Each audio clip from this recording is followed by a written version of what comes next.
நிறைவாழ்வு AG சபை வழங்கும் morning மன்னாவிற்கு உங்களை அன்போடு வரவேற்கிறோம்.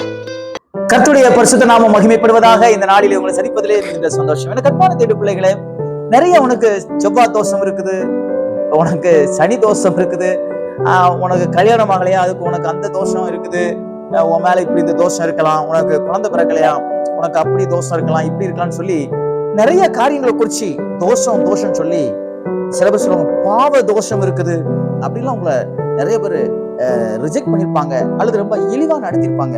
உங்க வாழ்க்கையில் நடக்கக்கூடிய ஒவ்வொரு இன்சிடென்ட்டுக்கும் ஒவ்வொரு காரியத்துக்கும் இவங்க ஏதாவது ஒரு காரியத்தை சொல்லி நீ அதை செய் இதை செய்யன்னு சொல்லியிருப்பாங்க. ஆனா வேதத்துல ஒரு பரிசுத்தவான் செய்த ஒரு காரியத்தை நான் உங்களுக்கு வாசிக்கிறேன் பாருங்கள். 2 ராஜாக்களின் புஸ்தகம் 4ஆம் அதிகாரம் 41வது வசனத்துடைய கடைசி பகுதி இப்படியாக சொல்கிறது, அப்புறம் பானையிலே தோஷம் இல்லாமல் போயிற்று.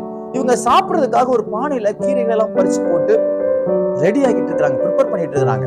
அப்போ யாரோ தெரியாம அந்த கொமட்டி காய்களையும் சேர்த்து கசப்புள்ள விஷமுள்ள அவைகளையும் பறிச்சு பானைக்குள்ள போட்டதுனால என்ன ஆகி போச்சு அப்படின்னா, அந்த சாவு மரணம், அதை சாப்பிட்டா செத்து போயிரும் அப்படிங்கிற ஒரு விஷத்தன்மை உள்ள ஒரு காரியம் அந்த பானைக்குள்ள வந்துச்சு. அப்போ ஜனங்கள் அங்க இருக்கக்கூடிய எல்லா தலைவர்களும் சொல்றாங்க, ஐயா பானையில சாவு இருக்குது, மரணத்துக்கு எதுவான சாவு இருக்குது அப்படின்னு சொல்லப்பட்ட உடனே இவர் என்ன செய்யறாரு, சில மாவுகளை கொண்டு வர சொல்லி அந்த பானைக்குள்ள போடுறாரு. பாருங்க, தீர்க்கதரிசி செய்த காரியத்தை பாருங்க.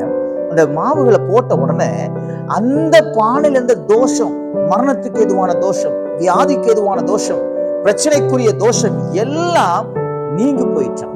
இன்றைக்கும் கர்த்தர் உங்களுக்கு ஒரு அற்புதங்களை செய்ய அவர் உண்மை உள்ளவராக இருக்கிறார். எப்படிப்பட்ட அற்புதம் தெரியுமா?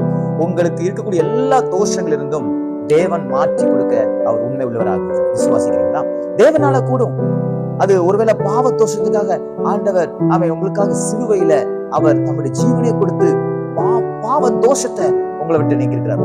பாவத்தை குறிச்சு ரொம்ப அச்சுறுத்தலோட ஒரு குற்ற மனப்பான்மையோட இருக்கீங்களா?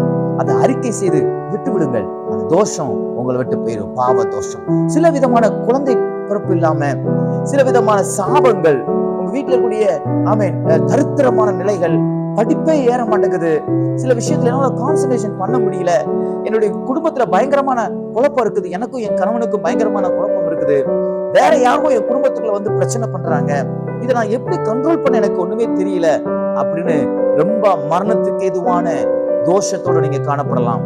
மரணம்தான் அடுத்த அடி வைத்தால் என்று கூட நீங்கள் இருக்கலாம். இன்றைக்கு நான் உங்களுக்கு ஒரு நற்செய்தி சொல்கிறேன். எப்படி அந்த பானையில் இருந்த எல்லா தோஷங்களையும் தேவனாலே மாற்ற முடிந்ததோ அதே போல தேவன் உங்களுக்கும் ஒரு அற்புதத்தை செய்வார். விசுவாசிக்கிறீங்களா? ஏனென்றால் நம்முடைய ஆண்டவர் எப்படிப்பட்டவர் என்றால், தோஷங்களுக்காக சிலுவையிலே அவர் பாவ தோஷமானார். என்னுடைய பாவத்துக்காக அவரே பாவியாக மாறினார். ஆகையால் எவைகளும் குறித்து நீங்கள் கவலைப்படாதீங்க. எல்லா தோஷத்தையும், எல்லா சாபத்தையும், உங்க மேல இருக்கக்கூடிய எல்லா விதமான குற்றங்களையும் கர்த்தராலே மாற்ற முடியும். அவையிலிருந்து இன்றைக்கு உங்களுக்கு ஒரு அற்புதத்தை செய்ய முடியும். குழந்தை பாக்கியத்தை உங்களுக்கு தர முடியும்.